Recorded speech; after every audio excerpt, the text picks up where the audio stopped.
কি মনে হচ্ছে আপনার এইবারের ভ্যারিয়েন্টটার বিপদ? যদি খুব বয়স্ক মানুষ, ইমিউনো কম্প্রোমাইজ যারা, এইসব মানুষের ক্ষেত্রে কিন্তু ক্ষতি করতে পারে এবং সেখানে নিউমোনিয়া হতে পারে এবং সেখানেতে তারা কিন্তু মৃত্যুমুখেও অনেক পরিচিত হতে পারেন। একদম কেউ মারা যাবেন না এটা কিন্তু নয়। এবং যে গ্রাফটা বাড়ছে, গ্রাফটা এইরকমভাবে বাড়ছে, that is almost 75 degree inclination. তার মানে ওমিক্রনের মতন কিন্তু এ মারাত্মক যাবে এটা কিন্তু বোঝা যাচ্ছে। কোভিডের ভ্যাকসিনের জন্য সাইড এফেক্ট হয়ে হার্ট অ্যাটাক হতে পারে, but that is not related to age. শুধু কোভিড নয়, WHO যেটা প্রেডিকশন করছে যে আগামী দিনে এইরকম নানা রকম রোগ আসতে পারে এবং সেটা মূলত কিন্তু শ্বাসতন্ত্র দিয়ে ছড়াবে, এইরকম রোগ আসবে। একটা হেলথ ডিপার্টমেন্টের যে কোনো বুলেটিনে আমরা বারবার করে দেখতাম যে যতজন কোভিডে মারা গেছে সম্ভব মনে হতো যেন সংখ্যাটাকে একটু কমিয়ে দেখাবার একটা, স্পেশালি একটা ডিস্টেন্স, যে ধরুন কেউ বাজারে গেলে চিফ মিনিস্টার সে সময় নিজে গিয়ে চকের দাগ দিয়ে আঁকছেন। তো এইটা আপনার স্ট্র্যাটেজি কী ছিল? আপনারা কি হার্ড ইমিউনিটি তৈরি করতে ইনিশিয়েটিভ চাননি? প্রচুর মানুষ অক্সিজেন অভাবে মারা গেছে, কিন্তু অক্সিজেন আমরা যোগাতে পারিনি বলে মারা গেছে পেশেন্ট, এটা কিন্তু ওয়েস্ট বেঙ্গলে হয়নি। মাস্ক কার পরা উচিত খুব বেশি ইম্পর্টেন্ট, সেটা হচ্ছে যার রোগ হয়েছে। কোভিশিল্ড একটা কোভ্যাক্সিন, তো এই দুটো ভ্যাকসিন আসা আপনার কি মনে হয়েছিল যে কোনোভাবে খুব তাড়াহুড়ো করে ব্যাপারটাকে আনা হয়েছিল? নমস্কার, আমি অনিলভ চট্টোপাধ্যায়, বাংলায় আপনাদের সবাইকে স্বাগত। আজকে আমার অতিথি হচ্ছেন ডক্টর অজয় চক্রবর্তী। অজয় চক্রবর্তী ছিলেন আমাদের রাজ্যের প্রাক্তন স্বাস্থ্য অধিকর্তা এবং সবচেয়ে গুরুত্বপূর্ণ 2019, 2020, 2021 যে সময়টা গোটা পৃথিবী জুড়ে করোনার দাপট, লকডাউন চলছে, বিভিন্ন জায়গায় আমাদের রাজ্যেও সে একই রকম ভয়াবহতার মুখোমুখি আমরা হচ্ছি, সেই সময় এই রাজ্যের স্বাস্থ্যের হাল ছিল ডক্টর চক্রবর্তীর হাতে। ডক্টর চক্রবর্তী, অ্যাকচুয়ালি তো আবার খবরের কাগজ খুললে কিংবা টেলিভিশনের পর্দা খুললেই দেখা যাচ্ছে যে কোভিডের আক্রান্তের সংখ্যা বাড়ছে এবং ন্যাচারালি মানুষের মধ্যে একটা ভয়ও তৈরি হচ্ছে, যার ফলে তো আপনার কি মনে হচ্ছে এবারের বিপদটাকে আপনি কীভাবে দেখছেন? মানে এই যে নতুন করে সংক্রমণটাকে আপনি কীভাবে দেখছেন, মানে কতটা বিপদ আর কি? দেখুন, আমি বোধহয় প্রথম একটা কথা বলে নেওয়াই ভালো যে কোভিড যদি আমরা মনে করি যে আমাদের দেশ থেকে চলে গেছে বা পৃথিবী থেকে চলে গেছে, তা কিন্তু নয়। হ্যাঁ, একটা বিরাট ঝড় এসেছিল, সেই ঝাপটাটা সামলে আমরা উঠে দাঁড়িয়েছি, কিন্তু কোভিড চিরকালই আমাদের সঙ্গে থেকে যাবে। যেমন 1918 সাল নাগাদ, 1918 থেকে 20 সাল অবধি ইনফ্লুয়েঞ্জা প্যান্ডেমিক হয়ে শুরু হয়েছিল। তার আগে ইনফ্লুয়েঞ্জা ছিল না। এই যে ইনফ্লুয়েঞ্জা শুরু হয়েছিল, ইনফ্লুয়েঞ্জা প্যান্ডেমিক হলো, তারপর থেকে দেখুন ইনফ্লুয়েঞ্জা কিন্তু আমাদের সঙ্গে রয়ে গেছে। তাহলে আমাদের এটা ধরে নিতে হবে, মনে রাখতেই হবে যে কোভিডের সঙ্গে আমাদের সহাবস্থান করতে হবে এবং ঘুরে ফিরে নানা রকম ভ্যারিয়েন্টের কোভিড ভ্যাকসিন আসবে এবং সেগুলোর সঙ্গে আমাদের যুদ্ধ করেই থাকতে হবে। তবে তার জন্য কী কী সতর্কতা নিতে হবে না নিতে হবে সেগুলো আমরা আলোচনা করতেই পারি। এবারে ভ্যারিয়েন্টটা কীরকম, তাতে কতটা বিপদ আছে, সেগুলো আমরা আলোচনা করতে পারি। কি মনে হচ্ছে আপনার এইবারের ভ্যারিয়েন্টটার? এবারে ভ্যারিয়েন্ট কিন্তু আদৌ বিপজ্জনক নয় এবং WHO 3 রকমভাবে ক্যাটাগরি করে। যে কোনো একটা নতুন স্ট্রেন যখন আসে তখন 3 রকমভাবে ভ্যারিয়েন্টগুলোকে ক্যাটাগরাইজ করা হয়। একটা হচ্ছে ভ্যাকসিন অফ কনসার্ন, যেগুলো হচ্ছে খুব বিপজ্জনক হতে পারে, কনসার্ন আমরা উদ্বেগ আছে। 2 নম্বর হচ্ছে গিয়ে ভ্যাকসিন অফ ইন্টারেস্ট, যেগুলো এখনই ঠিক কনসার্ন নয় কিন্তু এগুলো ভবিষ্যতে বিপদ আনতে পারে। আর একটা হচ্ছে গিয়ে ভ্যারাইটি, 3 রকমভাবে ক্যাটাগরি। আর একটা হচ্ছে গিয়ে ভ্যারিয়েন্ট ফর মনিটরিং, যেগুলোকে আমরা জাস্ট নজরে রাখবো কিন্তু এগুলো বিপদ হবে বলে এখন মনে হচ্ছে না। তো এই যে এখন রানিং যে ভাইরাসগুলো চলছে ভ্যাকসিন, এইগুলো সেগুলো হচ্ছে গিয়ে নামগুলো হয়তো আমি বলছি কিন্তু NB1.8.1 আর একটা LF7, এই দুটো ভ্যারিয়েন্ট এখন চলছে। অ্যাকচুয়ালি এগুলো সমস্তই ওমিক্রনের ভ্যারিয়েন্ট। আচ্ছা। আর যদি আমরা কোভিডের একটু ডিটেলটা দেখে নিই, একদম প্রথমে শুরু হয়েছিল উহানে, আমরা জানি সেই যে স্ট্রেনটা সেটা হচ্ছে অরিজিনাল স্ট্রেন, সেটা কিন্তু পৃথিবীর আর কোথাও নেই। এবার সেখান থেকে নানা রকমভাবে ভ্যারিয়েন্টগুলো বেরোচ্ছে। কেন এই ভ্যারিয়েন্টগুলো বেরোয় সেটাও আমার মনে হয় একটু বোধহয় বুঝে নেওয়া ভালো। দেখুন, আমাদের এই ভাইরাসটা হচ্ছে RNA ভাইরাস। এখন RNA আর DNA আমরা শুনেছি, কিন্তু ব্যাপারটা কি বুঝে নিই। RNA হচ্ছে গিয়ে একটা সিঙ্গেল স্ট্রেন, একটা দড়ির মতন, এবং সেখানেতে ওই নিউক্লিওটাইডসগুলো থাকে, ATGC করে থাকে, এবং সেগুলো যখন থাকে রিপ্লিকেশন হয়। আর এদের রিপ্লিকেশন স্পিড কিন্তু খুব সাংঘাতিক, প্রতি 6 মিনিটে ডবল হয়। তার মানে একটা ভাইরাস থেকে দুটো ভাইরাস, দুটো থেকে 4টে হয়, তো এই 8টা থেকে 64টা হবে। এইটা হচ্ছে প্রত্যেকটি 6 মিনিটে কিন্তু ডবল হয়ে যাচ্ছে। তা এই যে দ্রুত করতে হচ্ছে এবং যেহেতু ছোট স্ট্রিপ থাকে এই RNA স্ট্রিংয়ে, সুতরাং এখানেতে এত তাড়াতাড়ি হওয়ার জন্যে কি হয়, এই সিকোয়েন্সগুলো একটু অদল বদল হয়ে যায়। একটা টুকরো ছিঁড়ে গেল, সেটা হয় তলার দিকে জুড়ে গেল, সঙ্গে সঙ্গে তার চরিত্র পাল্টে গেল। এবং এই তো অহরহই হচ্ছে, কিন্তু তার মধ্যে যদি এরকম চরিত্রটা তারপরেতে সে আবার রিপ্লিকেট করতে থাকে, তখন একটা নতুন প্রজাতি তৈরি হয়। এবার এই যে প্রজাতিটা তৈরি হলো, তার যদি কতকগুলো ক্যারেক্টার থাকে তাহলে সে সার্ভাইভ করে যাবে, আর কতকগুলো যদি ক্যারেক্টার তার না থাকে তাহলে সার্ভাইভ করবে না। এবার তাহলে আমরা বুঝতে পারলাম মিউটেশন বলি এটাকে আমরা। এবং এটা কিন্তু ডিএনএতে সাধারণত খুব কম হয়। কেন হয় কম? কারণ ডিএনএ হচ্ছে, আমরা শুনেছি যে সিঁড়ির মতন ডবল হ্যালিক্স, এবং সিঁড়ির মতন যে পেঁচানো থাকে, তাহলে কি হয়, এপাশে আর এপাশে এটা প্রুফ রিডিং বলে, মানে এপাশের থেকে যদি ছিঁড়ে গেল ও তখন ধরে নেবে যে হ্যাঁ এখানে ছিঁড়ে গেছে, এটাকে এইরকম করে নিতে হবে। তার মানে এই যে প্রুফ রিডিং, একটা কারেক্ট করার যে একটা টেন্ডেন্সি থাকে, সেই প্রবণতা থাকার জন্য ডিএনএ ভাইরাসগুলো কিন্তু মিউটেশনটা কম হয়। মানে মিউটেশন মানে বিচ্যুতি হয়ে যাওয়া। আচ্ছা। কিন্তু আরএনএ ভাইরাসে বিচ্যুতি খুব কমন। ইনফ্লুয়েঞ্জা আরএনএ ভাইরাস, তাই বিচ্যুতি হয়, তাই খুব কমনলি। আর ইনফ্লুয়েঞ্জা আমাদের কিছু বছর অন্তর অন্তর দেখবেন যে ইনফ্লুয়েঞ্জা স্ট্রেন পাল্টে যায়, আমরা নতুন ভ্যাকসিন আনি এবং বলি যে এই কারেন্ট এখন যে স্ট্রেনটা ঘুরে বেড়াচ্ছে তার জন্য এই ভ্যাকসিনটা। কোভিডও তাই, কোভিডও ওই প্রথম উহান দিয়ে শুরু হলো, উহান ভ্যারিয়েন্ট, সেটা কিন্তু আর এখন নেই। তারপর ওখান থেকে হলো ডেল্টা ভ্যারিয়েন্ট, যেটা সব থেকে মারাত্মক।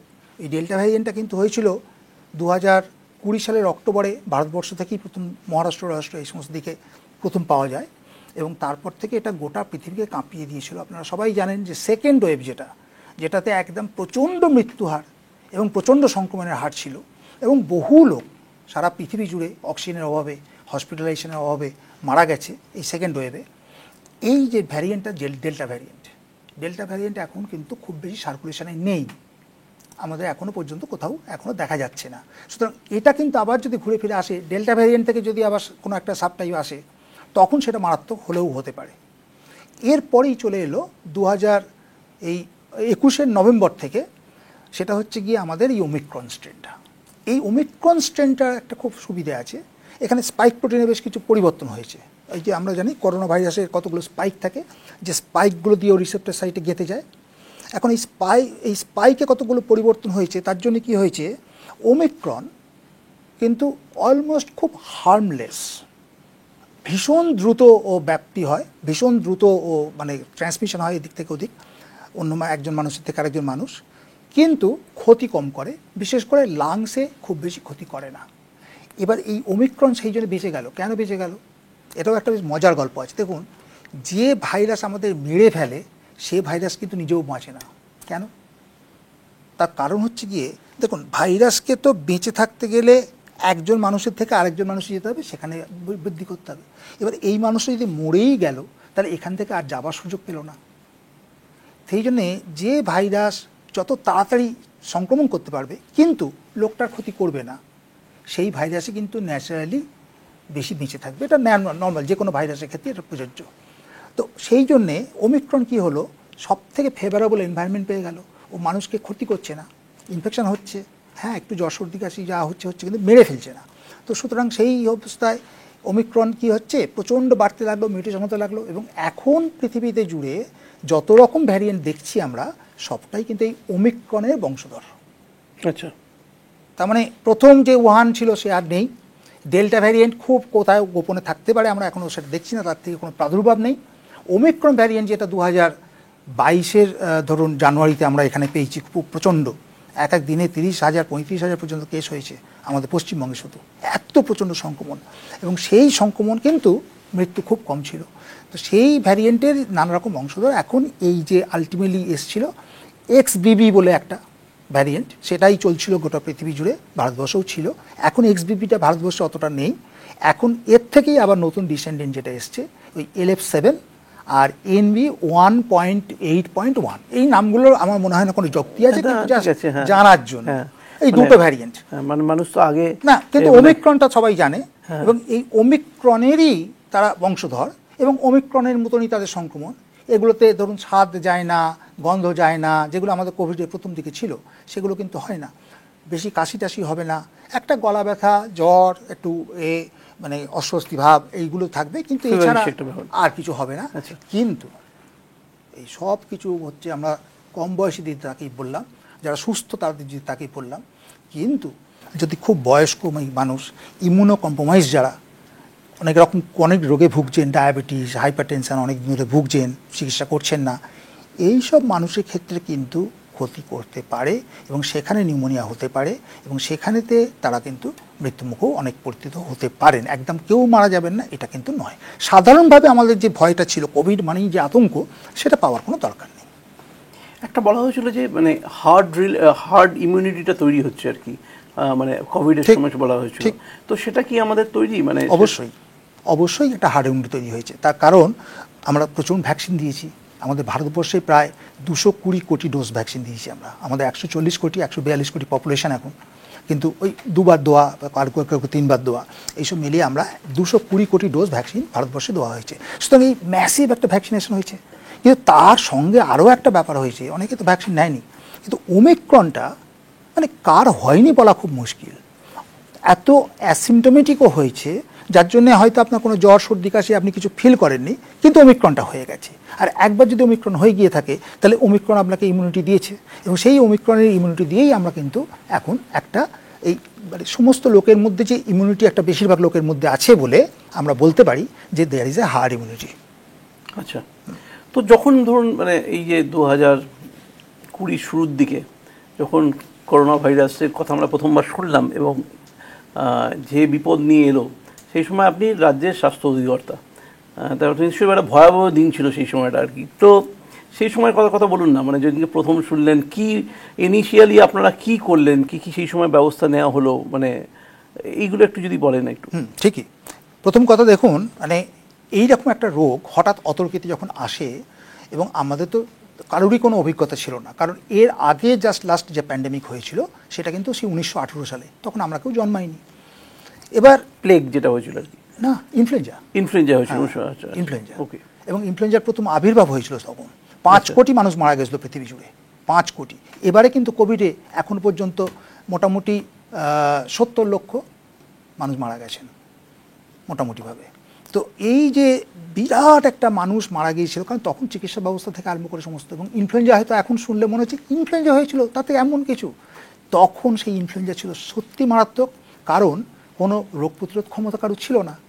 যে জন্য এই কোভিড আমাদের প্রথম ওয়েভে যে মারাত্মক আকার ধারণ করেছিল, কারণ আমরা রোগটাকে চিনতাম না। ওই রোগটা আমরা যেমন চিনতাম না, বৈজ্ঞানিকরা চিনতেন না, তেমনি শরীরও চিনত না, কারণ কখনো আসেনি। সেই জন্য শরীরে যখন অ্যাকচুয়ালি শরীরের রিয়াকশানটা কীভাবে হয়, আমার মনে হয় এইটা বোধহয় একটু বোঝা দরকার। যে দেখুন আমাদের রোগ প্রতিরোধ করার ক্ষমতাটা কী করে গড়ে ওঠে। একটা বাচ্চা যখন জন্মাচ্ছে তখন সে কতকগুলো ইমিউনিটি নিয়ে জন্মায়, আর মায়ের বুকের দুধ থেকে কতগুলো ইমিউনিটি পায়, কিন্তু মূল ইমিউনিটিগুলো তার তৈরি হয় যে রোগ প্রতিরোধ ক্ষমতা, সেটা হচ্ছে গিয়ে রোগের সঙ্গে যুদ্ধ করতে করতে। এই যে পরিবেশের মধ্যে সে আছে এবং এই পরিবেশের মধ্যে থাকতে থাকতে তার নানা রকমভাবে ইনফেকশান আসে, এবং এই যখন ইনফেকশান আসে তখন সে এই ইনফেকশনটা তার শরীরের মধ্যে যাওয়ার পর তার শরীরের যে ইমিউনিটি সিস্টেম আছে, এই ইমিউনিটি সিস্টেম সেই রোগটাকে চিনে নেয়, এবং চেনার জন্য কি হয়, সে ঠিক সেই রোগের যা অ্যান্টিজেন আছে, অ্যান্টিজেন মানে বিষ, সেই অ্যান্টিজেনটার এগেনস্টে একটা অ্যান্টিবডি তৈরি করে। এই অ্যান্টিবডিটা কি হয়, একদম ঠিক তালাচাবির মতন স্পেসিফিক। এবং তাহলে কি হবে, ধরুন টাইফয়েডের জীবাণু এলো, এক্স্যাক্ট টাইফয়েডের জীবাণুটা দিয়েই ও তখন মানে অ্যান্টিবডি দিয়েও কিন্তু টাইফয়েডটাকে রুখে দেবে। তো এইরকমভাবে আমাদের বিভিন্ন, আর বাচ্চাদের আমরা ভ্যাকসিন দিই, ধরুন পোলিও খাওয়াচ্ছি, ডিপিটি দিচ্ছি, ডিপথেরিয়া, পার্টোসিস, টিটেনাস, এবং এই প্রত্যেকটি ভ্যাকসিন যখন তাকে দিচ্ছি 2 বার 3 বার 4 বার যখন ভ্যাকসিনটা দিচ্ছি, তখন একবার করে সেই বিষটা পাচ্ছে, অ্যান্টিজেনটা পাচ্ছে, এবং সে তখন চিনে যাচ্ছে, তার বডি চিনে যাচ্ছে, ভবিষ্যতে যখন তার এই রোগটা হবে মারাত্মক হবে না। বেশিরভাগ ক্ষেত্রে এই রোগটাকে আটকেই দেবে, হতেই দেবে না, যদি বা হয় সেটাকে মারাত্মক হবে না। ঠিক এইটাই প্রসেস সমস্ত ইমিউনাইজেশনের ব্যাপারে। তা কোভিডে যেহেতু আমাদের কিচ্ছু আমরা জানতাম না, আমাদের রোগ শরীরেও জানতো না, কোনোদিন কোভিড আসেনি, সেই জন্যে হঠাৎ করে আসার পর কি হলো, মানুষটা কেন মারা গেলেন বেশিরভাগ সেটাও আমরা বলবো। যে তখন একটা ঝটকা রিয়াকশানটা কীরকম, ধরুন আপনি ঘুমোচ্ছেন, কোনোদিন কোনো কিছু আপনার বাড়িতে ওখানে চোর ডাকাত আসেনি, কোনো কিছু হয়নি, হঠাৎ করে ডাকাত পড়লো একদিন। এবার হঠাৎ করে ডাকাত পড়লে কি হবে, আপনি আঁতকে উঠবেন, হাত দা কোদাল যা আছে নাই বেরিয়ে পড়বেন, কিন্তু বেশিরভাগই ক্যাটাস্ট্রফিক মারা যাবেন। ঠিক এটাই হয়েছে, কারণ প্রথম যখন কোভিড এলো আমরা জানি না, হঠাৎ করে ঘুমিয়েছিলাম, কোভিড এসে গেল, তার জন্য কীভাবে লড়বো না লড়বো জানি না। তখন কি হয়, বডি আমরা দুরকমভাবে লড়ি।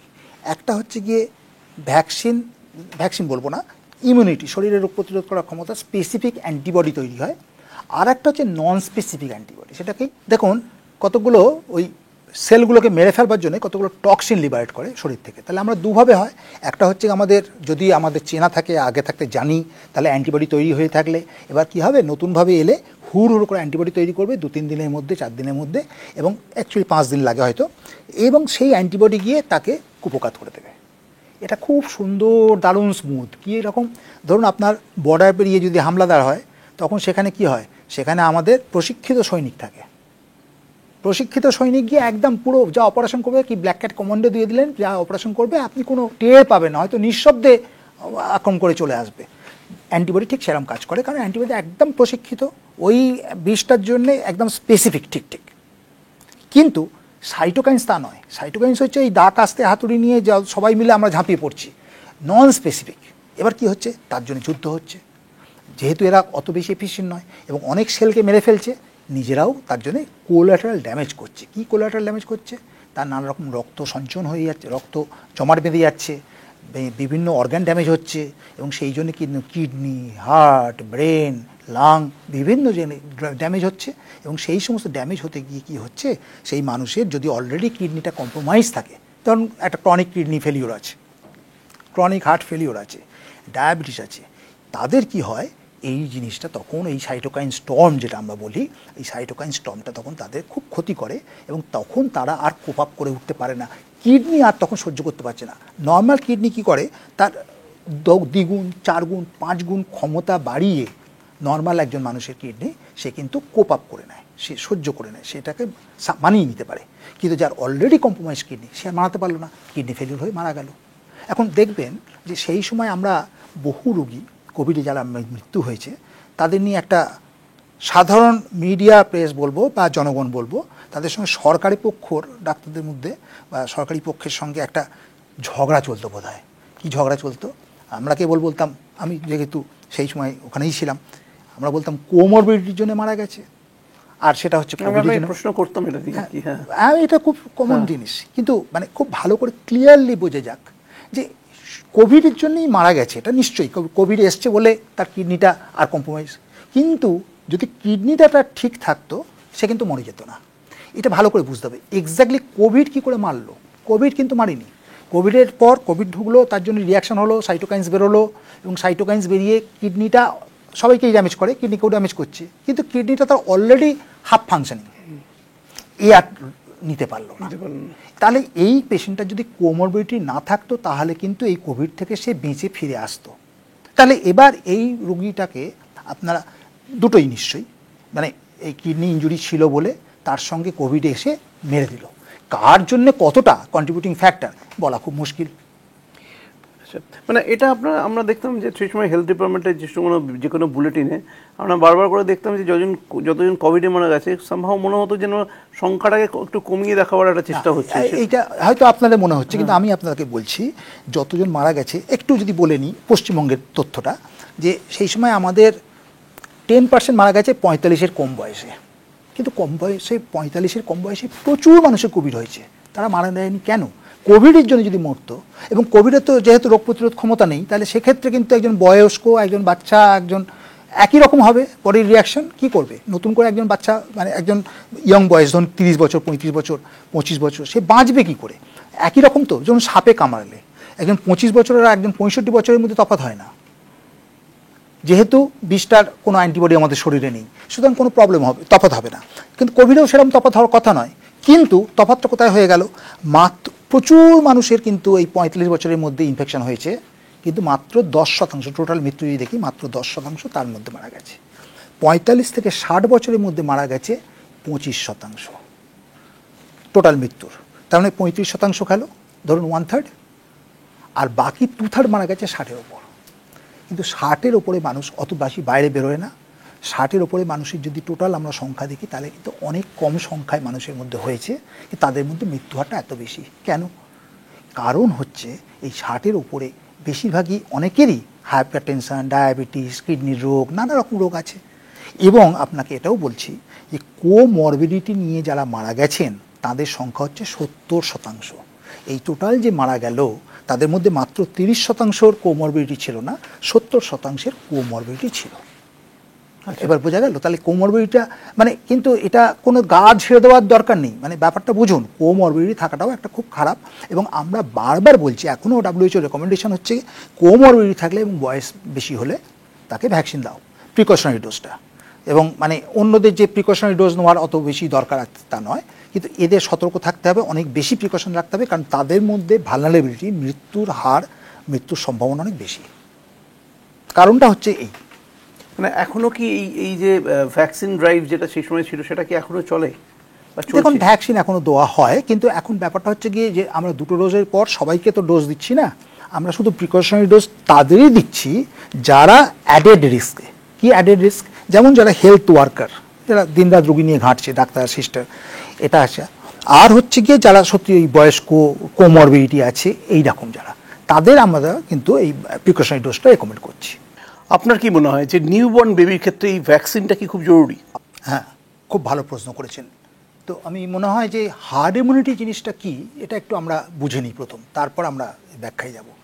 হার্ড ইমিউনিটি মানে কি? হার্ড ইমিউনিটি হচ্ছে গিয়ে, হার্ড মানে কি, একটা গ্রুপ অফ পিপল, একটা কমিউনিটি।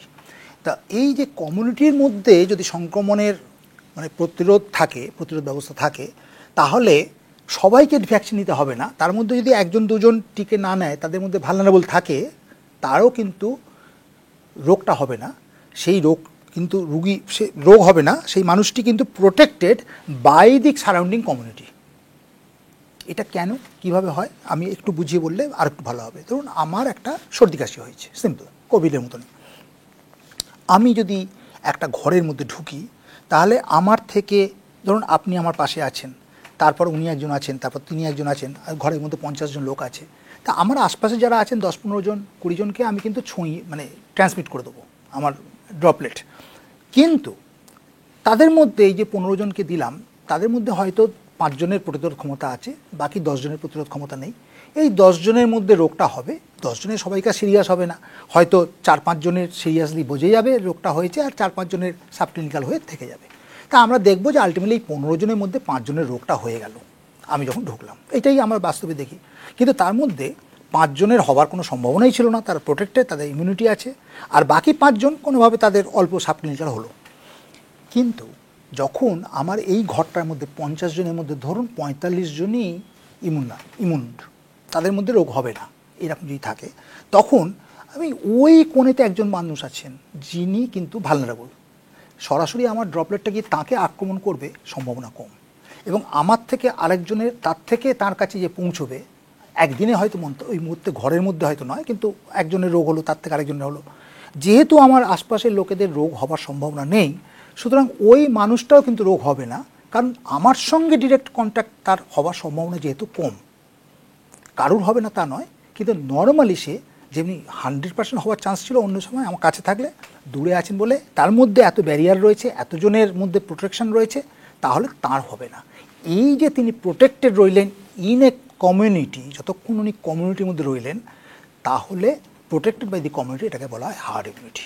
মানে it's a total immunity of A group of people. Hard মানে গ্রুপ অফ পিপল। কিন্তু কতকগুলো রোগে এই হার্ড ইমিউনিটি হয় না। যেমন একটা উদাহরণ দিলে বোঝা যাবে, টিটেনাস। কারণ আমরা সবাই জানি টিটেনাস কী করে হয়। পায়ে একটা পেরেক ফুটে গেল, কি আমাকে কেউ বাইট হলো, কোনো অ্যানিমাল বাইট হলো, অপারেশন হলো। এবার দেখুন এখানে আর 5 জন লোক কোথায়, এখানে তো লোক থেকে লোকে ট্রান্সমিশন হচ্ছে না।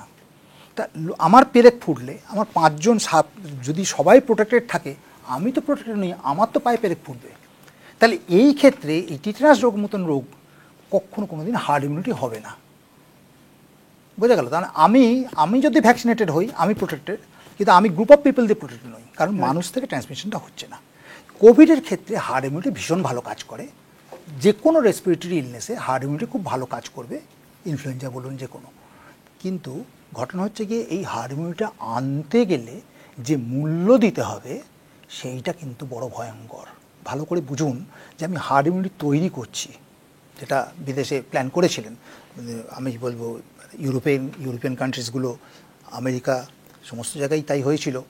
যে সেখানে আপনি যেটা বললেন যে এরোপ্লেন থেকে নামলে সবাই জড়িয়ে ধরো, hugging, it out and help out, ইংল্যান্ডে ক্যাম্পেন হয়েছিল। যে তোমরা বাইরে এসে রেস্টুরেন্টে খাও, তাহলে সরকার তোমাদের অর্ধেক পয়সা দেবে আর তুমি অর্ধেক পে করো। তাহলে সরকার এনকারেজ করছে রেস্টুরেন্টে বসে খাওয়া, ট্রান্সমিশনটাকে বাড়ানোর জন্য, ট্রান্সমিশন বাড়ানো প্লাস ওই সময়তে অর্থনৈতিক মন্দা কাটানোর জন্য হেল্প করছিল। তো এই যে পলিসি সেগুলো কিন্তু মারাত্মক ক্ষতি করেছে আমি বলবো। তার কারণ হচ্ছে গিয়ে রেস্টুরেন্টে খাওয়া দাওয়াতে সব থেকে বেশি ট্রান্সমিশন হয়। তো আপনি বদ্ধ ঘরে একটা খাচ্ছেন, আর সেই খাওয়ার মধ্যে তো ট্রান্সমিশন সব থেকে বেশি হয় ওই সময়, কথা বলছেন খাচ্ছেন, এবং যখন হাগিং করছেন, প্লেন থেকে নামলো মানে সে তো ভাইরাস নিয়েই নামছে, বাইরের থেকে দেশ থেকে সমস্ত ট্রান্সমিশন। এইগুলো করে তখন কি হলো, হঠাৎ করে এই ইউরোপিয়ান কান্ট্রিজে সমস্ত বিদেশে সার্জিং টোটাল কেস সাংঘাতিক বেড়ে গেল। এই সাংঘাতিক বেড়ে গেল, সত্যি কথা বলতে হয়তো তাদের এই আন্দাজ ছিল না যে তাদের কতটা ক্যাপাসিটি, কতটা ক্ষমতা। হ্যাঁ, অত্যন্ত উন্নত হেলথ ব্যবস্থা সমস্ত, কিন্তু বুঝতে হবে আজকে ইংল্যান্ডের যদি আমরা বলি জনসংখ্যা কত, আমাদের পশ্চিমবঙ্গের জনসংখ্যা 10 কোটির বেশি হয়ে গেছে, ইংল্যান্ডের জনসংখ্যা 6.5 কোটি, পুরো ইংল্যান্ডের। আমেরিকার জনসংখ্যা কত, ভারতবর্ষের সঙ্গে যদি তুলনা করি আমাদের ভারতবর্ষে 142-43 কোটি, ভারত এতে 35 কোটির কম আমেরিকায়, অত বড় দেশ। সুতরাং সেখানে জনঘনত্বও অনেক কম এবং ইনফ্রাস্ট্রাকচার তাদের প্রচুর ভালো আছে, কিন্তু পার থাউজেন্ডে এত বেড, যখন একসঙ্গে এত রোগী হবে তখন সেই সামাল দেবে কী করে। এবং সেই জন্যে তারা কিন্তু বহু রোগীকে তখন ভর্তি করতে পারেননি।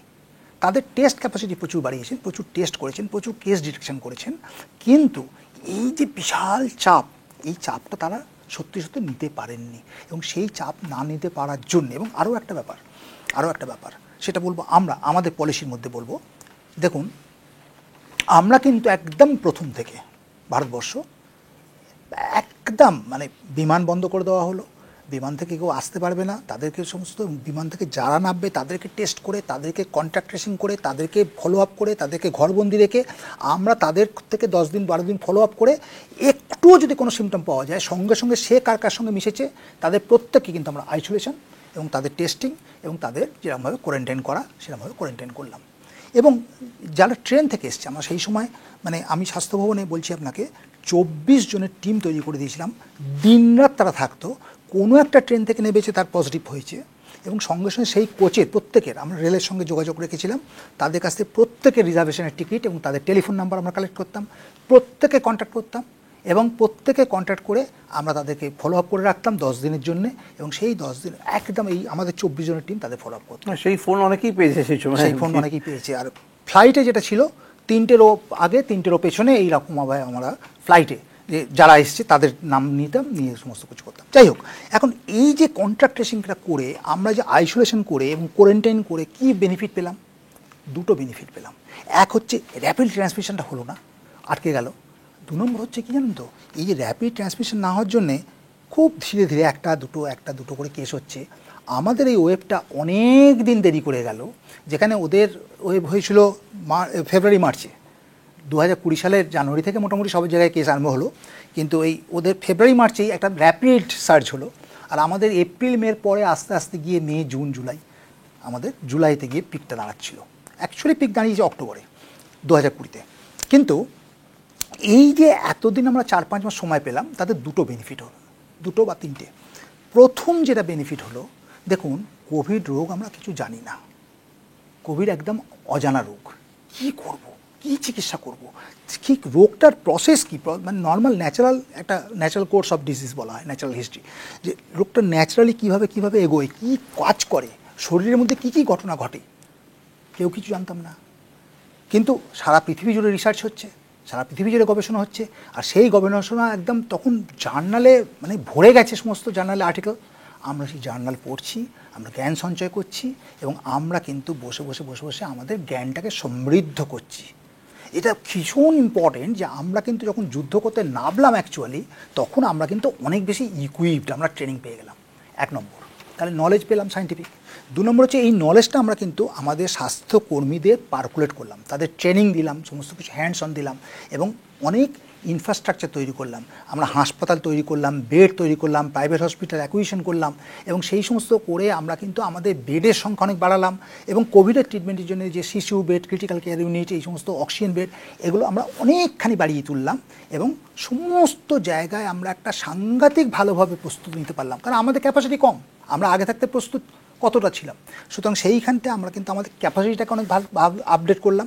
1 নম্বর প্রস্তুত হয়ে গেলাম, 2 নম্বর হচ্ছে নলেজের দিক দিয়ে প্রস্তুত হলাম, এবং নতুন সায়েন্টিফিক নলেজগুলো আমরা পেলাম। এই 3টে কাজ আমাদের হওয়ার জন্য কি হলো, যখন 3-4 মাস বাদে আমরা যখন যুদ্ধে নামলাম, তখন আমরা কিন্তু তাদের থেকে অনেক বেশি সক্ষম, বা আমাদের তুলনায় আমরা যখন জানুয়ারিতে ফেব্রুয়ারিতে যদি এই জিনিসটা হতো, আমরা এতটা সক্ষম ছিলাম না, যেটা কিন্তু আমরা এখন পারলাম।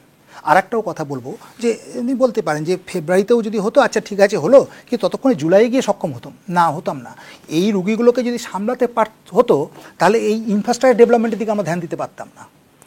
সুতরাং এটা যে আমাদের কাছে কি বেনিফিট হয়েছে সেই সময়টা, মানে আমাদের এটা একটা প্রথম কোনো পরিসংখ্যান আছে, মানে সমস্ত পরিসংখ্যান আছে, কত সেই সময় কত সমস্ত পরিসংখ্যান আছে।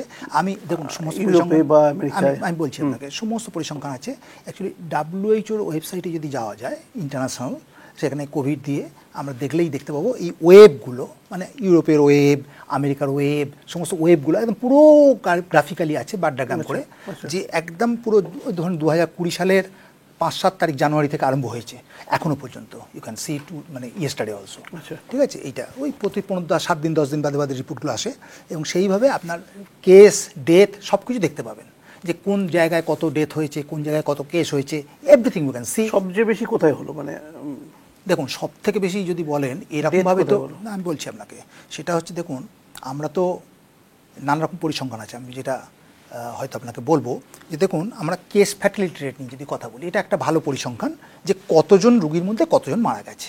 তো এটা মোটামুটি শতকরা একটা, আমার ধরে নিই যে শতকরা 1জন মারা যাবে, এটা নর্মাল অ্যাকসেপ্টেড, যারা হসপিটালাইজড পেশেন্ট। আমরা যদি দেখি যে সব জায়গায় কিন্তু কেস ফ্যাটালিটি রেট 1-এর আশপাশে, 1.1, 1.2 বা এরকম ধরনের 1-এর আশপাশে।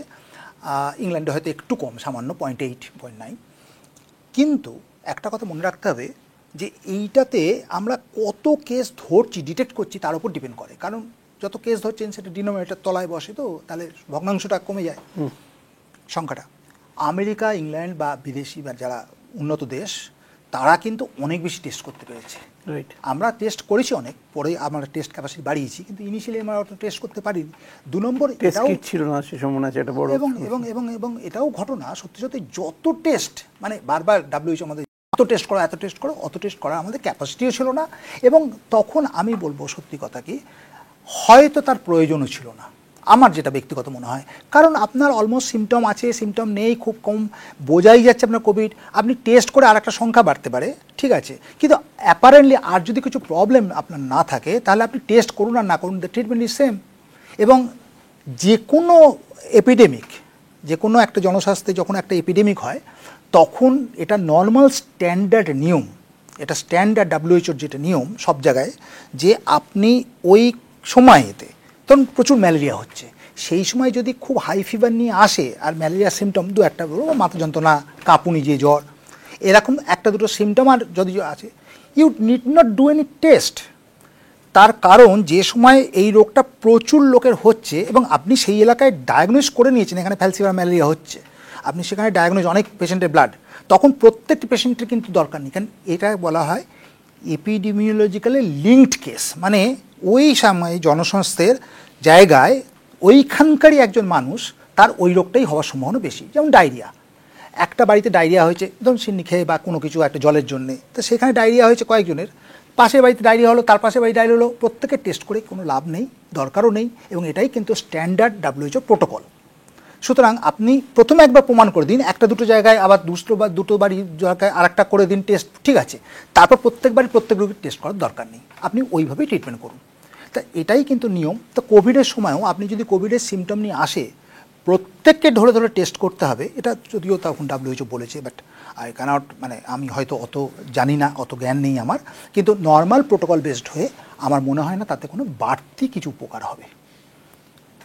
যাই হোক, কিন্তু ঘটনা হচ্ছে গিয়ে যে দেখুন, এই একটা স্ট্যাটিস্টিক্স পরিসংখ্যান দিয়ে আমরা বুঝতে পারি যে আমেরিকা হয়তো প্রচুর পরিমাণে টেস্ট করেছে, প্রচুর কেস বেরিয়েছে, এবং তাদের 36% পপুলেশন অলমোস্ট, তারা কিন্তু টেস্ট করেছে, পজিটিভ বেরিয়েছে, পজিটিভ পেয়েছে মধ্যে, পজিটিভ বেরিয়েছে। মানে আমি যদি বলি অন্যভাবে, অন্য স্ট্যাটিস্টিক্সগুলো হয়তো নানা রকম মানে করে কথা বলে, একটা জিনিস আমি নিজে দেখছি, সেটা হচ্ছে গিয়ে যে আমার যদি 1 লক্ষ জনসংখ্যা থাকে, এই 1 লক্ষ জনসংখ্যার মধ্যে কতজনের কোভিড হলো আর কতজন কোভিডে মারা গেল, that is the most important indicator, যেটাকে কোনোভাবে জল দেওয়া যাবে না। না, কারণ 1 লক্ষ লোক ছিল, 1 লক্ষ প্রতি 1 লক্ষ লোকে কতজন মারা গেছে, সিম্পল। আপনি টেস্ট করাটা কিন্তু জল, কারণ টেস্ট করাটা আপনার ক্যাপাসিটি আছে, আপনি অনেক টেস্ট করেছেন, আমি টেস্ট করিনি, সুতরাং এটা বোঝা যাবে না কত কেস পজিটিভ। বাট টোটাল ডেথটা তো আপনি ইউ ক্যানট, মানে you will have to count the death. সেখানে দেখা যাচ্ছে, যদি আমি বলি বিদেশে এখনও পর্যন্ত অ্যাজ অফ, আমি আপনাকে বলবো লাস্ট পরিসংখ্যান এখন পর্যন্ত WHO ওয়েবসাইটে যেটা অ্যাভেলেবল আছে, সেটা হচ্ছে 11ই মে অবধি, এই মে মাসের 11 তারিখ অবধি, 15 দিন বাদে বাদে আপডেট হয়। 11ই মে অবধি যদি বলি, তাহলে আমেরিকা, আমি সমস্ত গ্লোবালি আমি বললাম আপনাকে 77 লক্ষ 78,000, তো এইটা মারা গেছেন, কিন্তু তার মধ্যে আমেরিকায় 12 লক্ষ মারা গেছে। আচ্ছা, মানে 77 লক্ষ, আমি 77 ভুল বললাম, বোধহয় ওটা 71 লক্ষ হবে পরিসংখ্যানটা, হ্যাঁ 70 লক্ষ সামথিং, মানে প্রায় 70 লক্ষ না, আর 90,000 এরকম, তো প্রায় 71 লক্ষ। তার মধ্যে আমেরিকায় মারা গেছে 12 লক্ষ, ইংল্যান্ডে বোধহয় 2 লক্ষ সামথিং, আমাদের ভারতবর্ষে মারা গেছে 5,34,000 এখন পর্যন্ত, 5,34,000 মারা গেছে। ইংল্যান্ডে 2 লক্ষ, 2 লক্ষ সামথিং, আর আমাদের ভারতবর্ষে 5,34,000, ব্রাজিলে অনেক মারা গেছে, পেরুর কেস ফ্যাটালিটি রেট অনেক বেশি, এগুলো আলাদা করে ছেড়ে দিন। কিন্তু আমি এবার যদি একটা তথ্য নিয়ে, রাশিয়ায় 4 লাখ মারা গেছে রাশিয়া, কিন্তু বুঝতে হবে যে জনসংখ্যার ভিত্তিটা, এটা আপনি খুব স্ট্রাইক লেগেছে যে আমরা শুনেছি ইংল্যান্ডে বোধহয় প্রচণ্ড হয়েছে, ডিভাস্টেটিং হয়েছে, সেখানে যদি 2 লাখ মারা গেছে থাকে, ভারতবর্ষে 5,34,000। যেটা বলছিলাম যে আমি গত বছর গেছিলাম, লন্ডন গেছিলাম, তখন ওদের সেন্ট টমাস যে হসপিটালটা আর কি, যে ওই লন্ডন আইয়ের পাশে যে হসপিটালটা, সেখানে ওদের একটা, ওই সেন্ট টমাস হসপিটাল একটা কোভিড মেমোরিয়াল ওয়াল আছে, অনেকটা লম্বা, এবং প্রত্যেকটা ইয়েতে ছোট ছোট করে হার্টের সাইন দিয়ে যারা যারা মারা গেছেন সেই সময় কোভিড ওয়ারিয়ার, মানে ওয়ারিয়ার বলবো না, কোভিড যারা সেই সময় কোভিড থেকে যারা মারা গিয়েছিলেন তাদের প্রত্যেকের নাম লিখে, এবং গোটা একটা বিশাল লম্বা, মানে কিলোমিটার খানেক প্রায় একটা লম্বা ওয়াল, সেটা কমপ্লিটলি লেখা একটা করে নাম আর কি, একদম টেমসের পাশে লম্বা লাইন। ঠিক, কোভিড আমাদের প্রচুর শিক্ষা দিয়ে গেছে। এই 70 লক্ষ মানুষ যে মারা গেলেন, এটা তো একটা সত্যি সত্যি ডিভাস্টেটিং। কিন্তু একটা কথা আমি বলবো আপনাকে, সেটা হচ্ছে দেখুন, ভারতবর্ষে 5.5 লাখ, প্রায় 5,34,000, আমাদের ওয়েস্ট বেঙ্গলে 22,000-এর মতন মারা গেছে। আমরা যদি দেখি জনসংখ্যাটা কিন্তু দেখতে হবে, ইংল্যান্ডের জনসংখ্যা কত, টোটাল ইংল্যান্ডের জনসংখ্যা 6.5 কোটি, আমাদের ওয়েস্ট বেঙ্গলের জনসংখ্যা কত, 10 কোটি, 10 কোটির একটু বেশি। ওয়েস্ট বেঙ্গলে যেখানে 22,000 জন মারা গেছে টোটাল, ওখানে মারা গেছে 2 লাখ 2.5 লাখের মতো। আমরা যদি জনঘনত্বতে দেখি, প্রতি 1 লক্ষ জনসংখ্যায় আমাদের এখানে 22 জন মারা গেছে, 22,000 মারা গেছে, মানে 10 কোটিতে 22 জন মারা গেছে প্রতি লক্ষ জনসংখ্যায়। সেখানে ইংল্যান্ডে কিন্তু 360-এর কাছাকাছি। যখন এই প্রথম খবর পেলেন, কি হলো, কি মানে কোনো র্যাপিড অ্যাকশন ফোর্স তৈরি হলো না, কিভাবে পুরোটাকে মোকাবিলা করার জন্য কি কি জিনিসটা, আমাদের একটা স্বাস্থ্যবন্ধ টিম তৈরি হয়ে গেল পুরো, এবং সবাইকার সমস্ত অন্য দায়িত্বগুলো বন্ধ, তখন আর কিছু নেই, everyone is coming into making A group Covid. এবং সেখানে তো আমাদের হেলথ সেক্রেটারি, আমি এবং ডিএমই 3 জনের মূল আমরা রইলাম, তার সঙ্গে আমাদের সবাই আমাদের রইলেন। দিয়ে আমরা কি করলাম, আমাদের যত আলো সেক্রেটারি ছিলেন, মানে এই যে জিনিসটা একসঙ্গে সবাই মিলে কাজ করা, প্রত্যেকটি, মানে সেক্রেটারিদের উপর দায়িত্ব ছিল একজন, মানে বলছি বিভিন্নভাবে, ওই যে বললাম 22 জনের যে কন্ট্যাক্ট টিম, পুরো ব্যাপারটা তিনি মাথা দিয়েছেন, তিনি পুরো কন্ট্যাক্ট ট্রেসিং করছেন, তাদের ফোন করছেন, তাদের সমস্ত দেখছেন। এয়ারপোর্ট থেকে যারা নামছে, সেটা আরেকজন আইএএস অফিসার, তিনি একজন দেখছেন, তিনি পুরো এয়ারপোর্টের সঙ্গে কন্ট্যাক্ট রাখছেন, এয়ারপোর্ট থেকে নামছে সঙ্গে সাথে তাদের কোয়ারেন্টাইন করা। কোথাও অনেক বিদেশি লোকজন আছে যারা একদম পুরো সফিস্টিকেটেড, তারা তো এই সমস্ত আমাদের আইডি হসপিটালে ভর্তি হবে না, তাদের জন্য প্রাইভেট হসপিটালে ব্যবস্থা করা, সেখানেতে আইসোলেশন রাখা, কিন্তু আমাদের নজরদারিতে রাখতে হবে। এরকমভাবে আমরা পুরো জিনিসটা করলাম। এবং আরেকটা ব্যাপার যেটা সবথেকে ইম্পর্টেন্ট, যে আমরা এই প্রত্যেকে এই যে টিমটা তৈরি হয়ে গেল, এক একটা টিমের মাথায় এক একজন বড় মানে একজন সিনিয়র অফিসার রাখা হলো এবং তার আন্ডারে প্রচুর লোক দেওয়া হলো এবং তারা প্রত্যেকে কিন্তু তাদের নিজেদের দায়িত্বটা বুঝে নিলেন। আর আমরা বিকেলবেলা একটা করে কোঅর্ডিনেশন মিটিং করতাম, যে আমি হেলথ সেক্রেটারি, এডিএমই সমস্ত মিলে এবং তাদের এদের তারা এসে প্রত্যেকে রিপোর্টিং করতেন যে কীরকম কী ব্যাপার, কার কী প্রবলেম, কার কী, এবং সেই মিটিংয়ে আমরা সব সর্ট আউট করে ফেলতাম। আচ্ছা, তো এইভাবে আমরা পুরো নামলাম। তো আর আমাদের স্ট্র্যাটেজি যেটা ছিল, আপনি যেটা বললেন খুব সুন্দর, যে আমরা কি করলাম ওই সময়। প্রথম কথা হচ্ছে কি, এই কন্ট্যাক্ট ট্রেসিং যাতে করে আমরা ডিলে করে দিতে পারি, এটা আপনাকে বুঝিয়ে দিলাম ভালো করে যে দেরি করার জন্য আমাদের কী সুবিধা হলো। এটা হচ্ছে ফার্স্ট থিং। সেকেন্ড থিং হচ্ছে গিয়ে যে আমরা সেই সময় ওই বললাম আমরা বিভিন্ন বইপত্র পড়ে সমস্ত জায়গায় গবেষণা করে সমস্ত জায়গায় এ করি।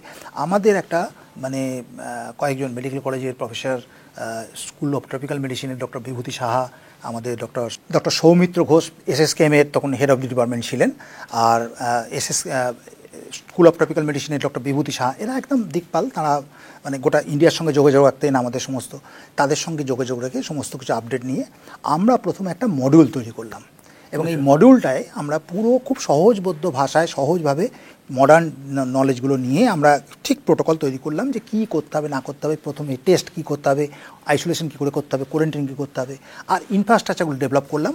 যেটা হচ্ছে কি আমাদের 3টে লেভেলে করলাম। একটা হচ্ছে টার্সিয়ারি কেয়ার হসপিটাল, যেমন আইডি হসপিটাল বা কিছু কিছু মেডিকেল কলেজকে করলাম। কিছু কিছু হচ্ছে সেকেন্ডারি কেয়ার, এবং সেকেন্ডারি কেয়ারের মধ্যে বড় বড় সাব ডিভিশন হসপিটাল হ্যান ত্যান এই সমস্তগুলো আমরা নিলাম। আর প্রাইমারি কেয়ার হচ্ছে গিয়ে কিছু কিছু বিপিএসসি, কিছু কিছু আমাদের মানে প্রাইভেট হসপিটাল, কিছু প্রাইভেট হসপিটাল আবার আমাদের সেকেন্ডারি টায়ার, কিছু হসপিটাল অ্যাপেলো বা এগুলো আমাদের নিয়েছিলাম, তাদের কিছু বেড সেগুলো টার্সিয়ারি কেয়ারের মতন সাহায্য করেছে। মানে এই কেয়ারগুলো হচ্ছে কি যে প্রাথমিক চিকিৎসা, তার উপরের চিকিৎসা, আর একেবারে সুপার স্পেশালিস্ট যেখানে কিডনি ইঞ্জুরি, লাং ইঞ্জুরি, তার চিকিৎসা।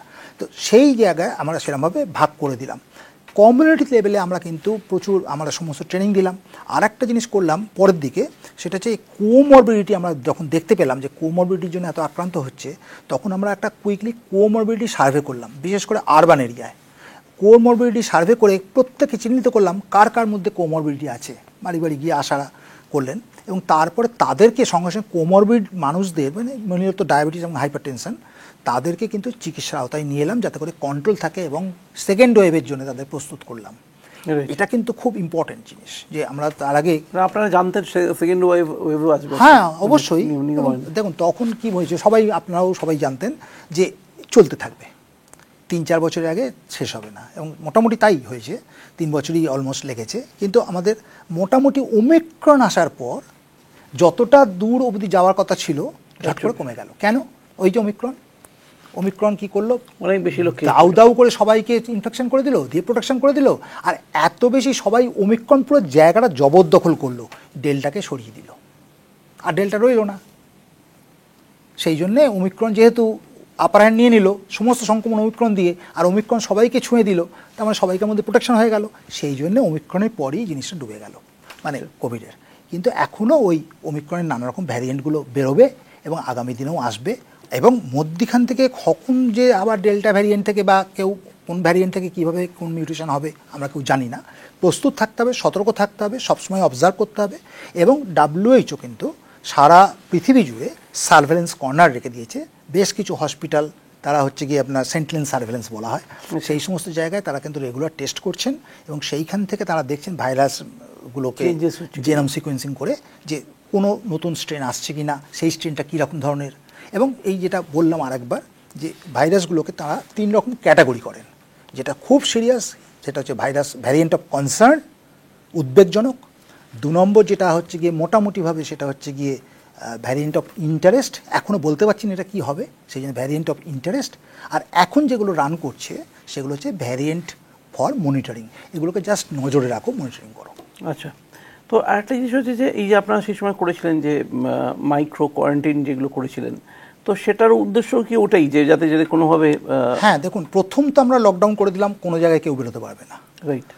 তখন তো মানে এটা কি আপনারা সামহাউ সেন্ট্রাল এন্ড আপনাদের হ্যাঁ অবশ্যই সারা ভারতবর্ষ জুড়ে এটা ওখানেও একটা কোঅর্ডিনেশন, হ্যাঁ একদম সুন্দর কোঅর্ডিনেশন লাগতো, এবং গভর্নমেন্ট অফ ইন্ডিয়া যেরকম গাইডলাইন দিত সেটাই আমরা মেনে মেনে সমস্ত করতাম।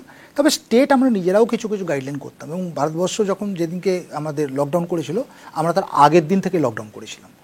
মানে লকডাউনটা আমরা কিন্তু একটু অ্যাডভান্স। একটা কথা বলি যে গাইডলাইনও কিন্তু আমরা আগে তৈরি করেছি এবং আমরা কিন্তু ইন্ট্রোডিউস করেছি খুব অল্প লো ডোজে স্টেরয়েড দেওয়া, যেটা কিন্তু আমাদের থার্ড ওয়েভের আগে মানে সেকেন্ড ওয়েভের আগে সোজা কথায় প্রচুর হসপিটালাইজেশন কিন্তু প্রিভেন্ট করেছে, যার জন্যে আমাদের সেকেন্ড ওয়েভে সেরকম ক্যাটাস্ট্রফি হয়নি, যেটা অন্য সমস্ত জায়গায় আপনারা সব জায়গায় খবর পেয়েছেন যে অক্সিজেনের অভাবে হাসপাতালে বাইরে বসে গাড়িতে করে একটুখানি 1 ঘন্টা অক্সিজেন নিচ্ছে চলে যাচ্ছে, মানে প্রচুর মানুষ অক্সিজেনের অভাবে মারা গেছে। আমি দায়িত্ব নিয়ে আপনাকে বলছি, আপনি একটা উদাহরণ এখানে দেখাতে পারবেন না যে ভর্তি হতে পারেনি অক্সিজেনের অভাবে মারা গেছে, এই অবধি এখানে কেউ নেই। এবার কোনোভাবে যদি যোগাযোগ না করে থাকে দ্যাটস এ ডিফারেন্ট ইস্যু, সেটা আলাদা কথা, বাড়িতেই বসে মারা গেছে এরকম হয়েছে। অনেক সময় আমার এরকম পেশেন্ট এসছে একেবারে 80 বা তার বিলো 75-80 অক্সিজেন স্যাচুরেশন নিয়ে এসছে, তাকে অক্সিজেন দিয়েও কিছু বাঁচানো যাবে না, সে দেরি করে এসছে, এরকম কিছু হয়েছে। কিন্তু অক্সিজেন আমরা জোগাতে পারিনি বলে মারা গেছে পেশেন্ট, এটা কিন্তু ওয়েস্ট বেঙ্গলে হয়নি। দুটো ভ্যাকসিন সে সময় খুব চলেছিল, একটা হচ্ছে কোভিশিল্ড, একটা হচ্ছে কোভ্যাক্সিন। তো এই দুটো ভ্যাকসিন আপনার কি মনে হয়েছিল যে কোনোভাবে খুব তাড়াহুড়ো করে ব্যাপারটাকে আনা হয়েছিল? হ্যাঁ, তাড়াহুড়ো করে নিশ্চয়ই আনা হয়েছিল, কিন্তু এটাও বুঝতে হবে যে পৃথিবীতে এই প্রথমবার আমরা একটা রোগ নতুন আসার পর উইদিন এই ইয়ার 1 বছরের মধ্যে ভ্যাকসিন আনতে পেরেছি। 2020 সালের জানুয়ারিতে আমাদের এই রোগটা আমাদের দেশে প্রথম আসছে। ভারতবর্ষে প্রথম অ্যাটাক হয়েছে 2000 জানুয়ারিতে, 20 জানুয়ারি। আমাদের ওয়েস্ট বেঙ্গল হয়েছে 17 মার্চ। কিন্তু 1 বছরের মধ্যে আমরা এখানে ভ্যাকসিন দিয়েছি এসএসকেএমে, মনে আছে ফার্স্ট দিন উদ্বোধনে, দ্যাট ওয়াজ মোস্ট লাইকলি 16 জানুয়ারি। আচ্ছা, জাস্ট 1 বছরের মধ্যে একটা ভ্যাকসিন চলে এলো মার্কেটিং হবার মতন জায়গায়, এটা কখনো অকল্পনীয় বিজ্ঞানের অগ্রগতি। কিন্তু আপনাকে যখন খুব দ্রুত গতিতে একটা কিছু করতে হবে, কারণ তখন আপনি কিন্তু সমস্ত সায়েন্টিফিক টেস্টিংয়ের মধ্যে দিয়ে যেতে পারবেন না, আগে প্রাণ বাঁচানো অনেক বেশি দরকার। মোটামুটিভাবে যদি টেস্ট করে সেটা মানে দেখা গেছে, তখন আগে সেটা তাকে দাও। মানে একজন ধরুন মানে কোনোভাবে আমি বলছি যখন মৃত মানে খাচ্ছে, তাকে একটু জল দিলে বেঁচে যাবে ধরুন, সেই সময় সেই জলটা পরিপূর্ণ শুদ্ধ কি না এটা দেখবার সম্ভব নয়, তখন যেখান থেকে জল পেলেন দিয়ে দিলেন, খুব একটা আপাত দৃষ্টিতে ঘোলা না হলেই হলো, এইটা আমার বক্তব্য। সুতরাং এইরকম র্যাপিডলি যখন ভ্যাকসিন আসছে, তখন হয়তো তাকে আরও টেস্ট যেটা করার দরকার ছিল আরও বেশি, সেটা সময় পাইনি, সেই সময় পাওয়া যায় না এবং সেই সময় দেওয়াও যাবে না। সায়েন্টিফিক্যালি আমি বলছি ইট ইজ অ্যাকসেপ্টেড। আপনাকে দুটোর মধ্যে বেছে নিতে হবে, একটা ভ্যাকসিন না দিয়ে মারা যাওয়া, আর হ্যাঁ এই ভ্যাকসিনের জন্য কিছু সাইড রিয়াকশন হতে পারে, এবং সেই সাইড রিয়াকশানগুলো আমরা দেখতে পেয়েছি এগুলো যখন আস্তে আস্তে দেওয়া হচ্ছে তখন কিছু সাইড রিয়াকশান হচ্ছে, বাট তার মাইনর, ভেরি মাইনর। আপনার নিজের পরিচিত কাউকে পাবেন না নর্মালি, আমি বলছি কেউ নেই তা নয় যে ভ্যাকসিন দিয়ে তার একটা, কিন্তু ভ্যাকসিন দিয়ে কিছু ক্ষতি হয়েছে, বিশেষ করে মানে বয়স্ক মানুষ, কোমরবিডিটি আছে, এরকম মানুষের বেশ কিছু মানে ভ্যাকসিন দিয়ে হয়তো প্রবলেম হয়েছে। সেই জন্যে আমরা সতর্ক আছি, আমরা বলছি যে আরও ভ্যাকসিনগুলো টেস্ট করা হচ্ছে, সমস্ত কিছু করা হচ্ছে, কিন্তু আমরা বলছি যাদের বয়স্ক হয়েছে এখনও যে রেকমেন্ডেশন ভ্যাকসিনের আছে, যাদের সত্যিকারের দরকার আছে প্রিকশনারি ডোজের জন্য, মানে যার 2টো ডোজ নেওয়া হয়ে গেছে, এটা বুস্টার ডোজ অনেকে বলে, কিন্তু এটা এক্ষেত্রে বলা হয় প্রিকশনারি ডোজ, যাতে করে না হয়। তো তার জন্যে শুধুমাত্র বয়স্ক যারা এবং যাদের কোমরবিডিটি আছে, যারা ভালনারেবল, ইমিউনিটি কম্প্রোমাইজড, তাদেরকেই দেওয়ার জন্য আমরা রেকমেন্ড করছি, সবাইকার জন্য বলছি না। আমরা রিসেন্টলি দেখছি ইয়াং এজে হার্ট অ্যাটাকের সম্ভাবনা খুব বেশি দেখছি, যেটা তো একটা বলা হচ্ছে যে অনেক সময় তো কোভিডের ভ্যাকসিনের ফলে হয়তো এটা সাইড এফেক্ট। আপনি কি মনে করেন সেটা? আদৌ নয়, কোভিডের ভ্যাকসিনের জন্য সাইড এফেক্ট হয়ে হার্ট অ্যাটাক হতে পারে, but that is not related to age. Young লাইফে যে হার্ট অ্যাটাক, সেটা একদম সম্পূর্ণ অন্য একটা মেকানিজম আছে। সেটা কি আমি বলে দিই, সেটা হচ্ছে কি, দেখুন আমাদের হার্টে যে আর্টারিগুলো আছে, কি হয় হার্ট অ্যাটাক মানে কি, এই আর্টারিগুলো যেটা আছে না, এই আর্টারিগুলোর মধ্যে কোনো একটা জায়গায় একটা রক্তের জমাট, ক্লট বলি, এই রক্তের একটা যদি দামানা বেঁধে যায়, এবং সেটা কী থেকে হয়, রক্তের জমাট বাঁধা। ধরুন কোলেস্টেরল যাদের বেশি আছে, যারা খুব তেল ঘি মশলা খায়, স্মোক করে, বা এইগুলো বেশি হাঁটাচলা করে না, বেশি এক্সারসাইজ করে না, তাদের জন্যে, এবং সেক্ষেত্রে সম্ভাবনা বাড়ে। এবং নয় যে এগুলো না করলে আর হবে না তা নয়, কিন্তু সম্ভাবনা বাড়ে। যাই হোক, এই যে একটা করে শিরা মানে আমাদের যার মধ্যে দিয়ে রক্তটা যাচ্ছে, ভালো করে বুঝুন, সেইখানটায় আমি যদি একটা ক্লট পড়ে যায়, তাহলে তার দূরবর্তী জায়গাটায় আর রক্ত সঞ্চার পাচ্ছে না। আমাদের হাত পা অন্য সমস্ত জায়গায় কিন্তু অন্য জায়গা থেকে ঘুরে কিছু রক্ত জালি সাপ্লাই আছে, কিন্তু কিডনিতে নেই, হার্টে নেই, ব্রেনে নেই। এগুলো কেন নেই? এগুলোকে বলা হয় এন্ড আর্টারি, মানে ওই আর্টারিটা গিয়ে অলমোস্ট শেষ হয়ে গেল, ওখানেতেই ওকে ওই সাপ্লাই ওর সেকেন্ডারি সাপ্লাই নেই। রাইট। কিন্তু সেকেন্ডারি সাপ্লাই আছে, নেই তা নয়, কিন্তু ঘুমিয়ে আছে তারা। আশপাশ দিয়ে খুব সরু সরু জালের মতন কিছু আছে, কিন্তু সেগুলো কাজ করে না, সেগুলো বন্ধ পথ, মানে একটা নালীপথ, বন্ধ পথ। কি হয়, যদি অল্প একটু অ্যাটাক করে আপনার, তখন বেঁচে রইলেন। আচ্ছা, এইখানটা যদি রক্ত না পায় 1-2 ঘন্টার মধ্যে ও কিন্তু মারা যাবে, ওই সেলটা আর কোনো দিনই বেঁচে উঠবে না, সুতরাং ওই জায়গাটা মারা গেল একটাখানি। কিন্তু যদি আপনার কি হয়, অল্প অল্প, তাহলে অল্প অল্প রক্ত যাচ্ছে, অল্প অল্প রক্ত যাচ্ছে, অনেক দিন ধরে কম্প্রোমাইজ, আপনার হাঁপিয়ে যাচ্ছেন, ব্যথা হচ্ছে মাঝে মাঝে বুকে, তার মানে রক্ত কম যাচ্ছে। এই রকম রক্ত কম গেলে কি হয়, তখন আশপাশের গুলো দিয়েও কিন্তু রক্ত আস্তে আস্তে যেতে আরম্ভ করে, এবং আশপাশের এই যে কোলাটারাল বলি আমরা, এই কোলাটারালগুলো তখন জীবন্ত হয়ে যায়, পেটেন্ট হয়ে যায়, এবং সেখান দিয়ে রক্ত সাপ্লাই হয়। তাহলে এই জিনিসটা কাদের বেশি হবে? যাদের যত বেশি বয়স হবে, অনেক দিন ধরে হার্টে ভুগছে, মানে হাঁপাচ্ছে, তাদের এই কোলাটারালগুলো বেশি করে খুলে যাবে।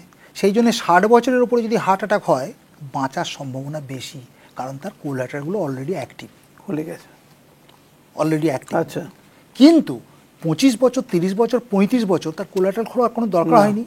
তার হার্ট অ্যাটাক হলে বেশিরভাগ ক্ষেত্রেই মারাত্মক হয়, এবং বেশিরভাগ ক্ষেত্রেই সে কিন্তু মারা যায় সাডেন হার্ট অ্যাটাকে। এই 35-30 এরকম 30-35-এ প্রচুর হার্ট অ্যাটাক দেখা যাচ্ছে, এবং সেটা আপনি যে কোভিডের সঙ্গে লিঙ্ক করছেন, আমি কিন্তু কোভিডের সঙ্গে লিঙ্ক করব না। তার কারণ কোভিডের আগেও এটা আমরা দেখেছি, এবং এটা আমরা মানে এর ব্যাখ্যাটাও আপনাকে বললাম এই জন্যে। সুতরাং এইটা কিন্তু যে কোনো ইয়াং এজে যদি হার্ট অ্যাটাক হয়, তাহলে তার যেহেতু কোলাটারালস চালু নেই, মারা যাবে।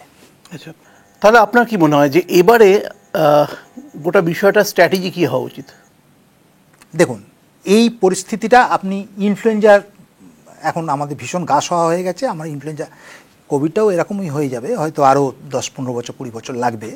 কিন্তু ততদিন অবধি আমাদের যেটা নজর রাখতে হবে, তো আমাদের তো নজর রাখবার ব্যাপার না, WHO নজর রাখছে, যাই হোক আমি সবটা মিলিয়েই বলবো, WHOর কী রোল, আমাদের কী রোল, মানুষের কী রোল।